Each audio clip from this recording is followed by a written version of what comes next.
For most of my life, when I introduced myself as Marie-Nicole, people would ask, "What should I call you?"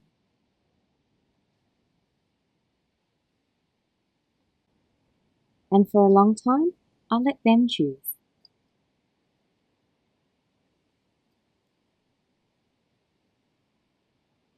But my name was never something to simplify. It holds the fullness of who I am. Marie and Nicole. Feminine and masculine. Both equally part of me.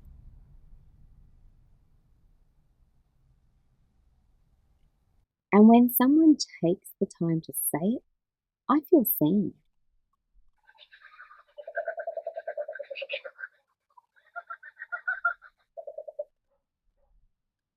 In my family, each of us females have the first name Marie.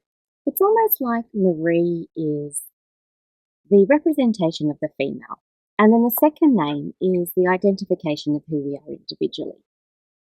In our cultural background, a lot of men are named Jean, and that's like the male distinction, and then their second name is their identity, their unique identity.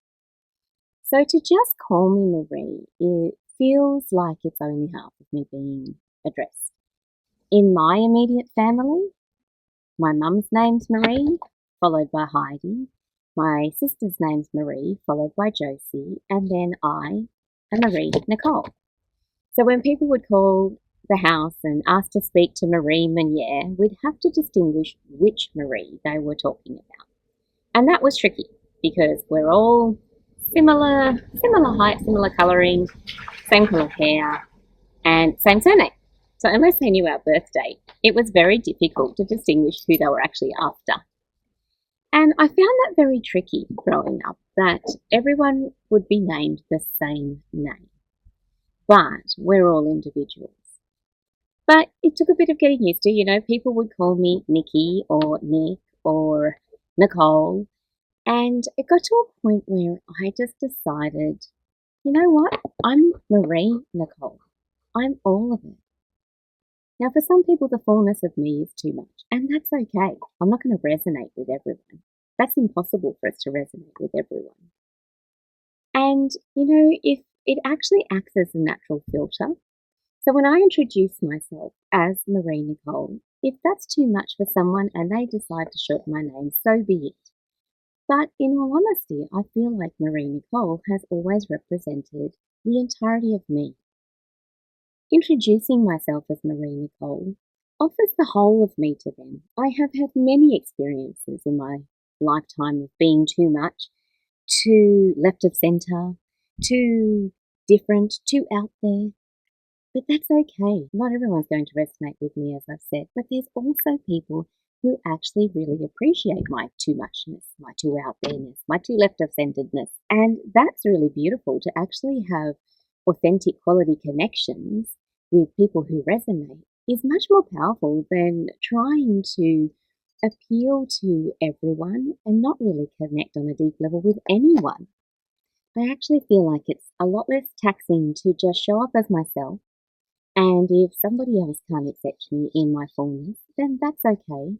I'm better off not to try and be accepted by someone who cannot accept me as I am than to stretch myself to actually try and be something I'm not in order to be accepted. This kind of acts as a natural filter. It acts as a natural filter for those who I am truly in resonance with, and those who take a step back or take a wide berth, then that's an indication that potentially they're not meant to be in my world and me in theirs, and that's fine too. I have no expectations of other people being exactly like me, and I do not try to blend in and be normal. I don't believe there's such thing as normal. I believe we're all our unique selves for a reason. And like Dr. Zeus said, why fit in when we were born to stand out? That's how I've approached my life. I'm quite okay not being liked by everybody or understood by everybody, in the same way that I don't necessarily understand everybody else out there.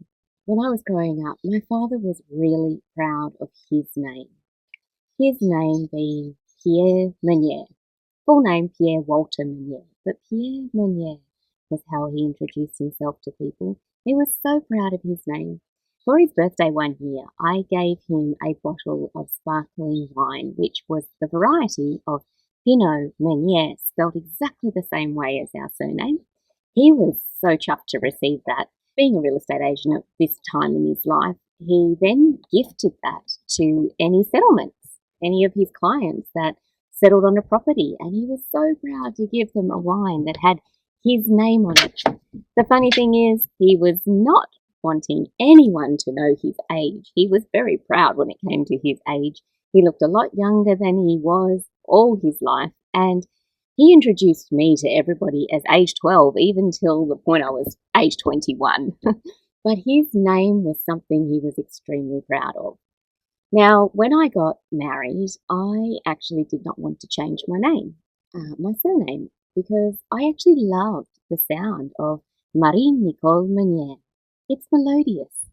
And my father liked the sound of melodious names too, and that's a very French thing, so it didn't surprise me.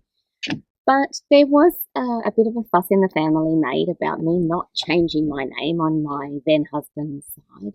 And in the end, to keep the peace, I changed my name. But it never sounded as melodious as Marie-Nicole Meunier. And when my father pronounced my married name, he would say it with a French accent. He spoke with a French accent, but he would emphasize it to make that sound even more beautiful, because the English version of it was quite harsh at the end in comparison to the way that my name actually sounded. The irony is that I changed my name to keep the peace in the family, and yet 24 years later, when my husband decided to end our marriage, I was left with a name that was actually not mine to carry. I did not identify as one of them. I married into their family. And so the way that our system works, where the female generally changes her name to become the man's name, I don't necessarily think is in service to the woman, because especially since after my marriage ended, I had to go through the process of changing my name. I wasn't going to at first. All of my accreditation and my details were in that married name and had been for 24 years. So it was a lot to consider going back to my maiden name. And I did a whole video on this. So I'm not going to go on about it for too much longer, but I just wanted to express that there is an identity with our name. It carries an essence of who we are. For this, I actually want to focus just on my first two names, but let's not forget that our surnames have an energy and essence to them as well. In our culture here in Australia, people love to shorten names, and that is probably one of the reasons why people ask me when I first introduced myself as Marie-Nicole, so what do we call you? Because they want to make it easier for them to remember my name and to be able to, and it's all very cute when it's a playful name that you give someone based on their personality traits, and it becomes a nickname based on that. But to instantly shorten a name because it's convenient, that I'm not so sure about. Because when I chose names for my children, I was very careful not to choose names that were easily shortened. I wanted them to be expressed fully as their name. And we put a lot of effort into choosing our children's names. And while my youngest son's name can be shortened, we've never done it. We've always called him by his full name, and it is a big part of his identity. It's a part of his French heritage. When someone calls me Nick, Nikki, Nicole, or just Marie, I feel like they are only addressing a part of who I am. I'm a multifaceted being, and so when someone addresses me with my full name, I feel acknowledged. I feel seen. I feel like I've been witnessed in my fullness. I'm no longer shrinking myself to be accepted. So now when I introduce myself, I say Marie-Nicole. Not because it's easier, but because it's true.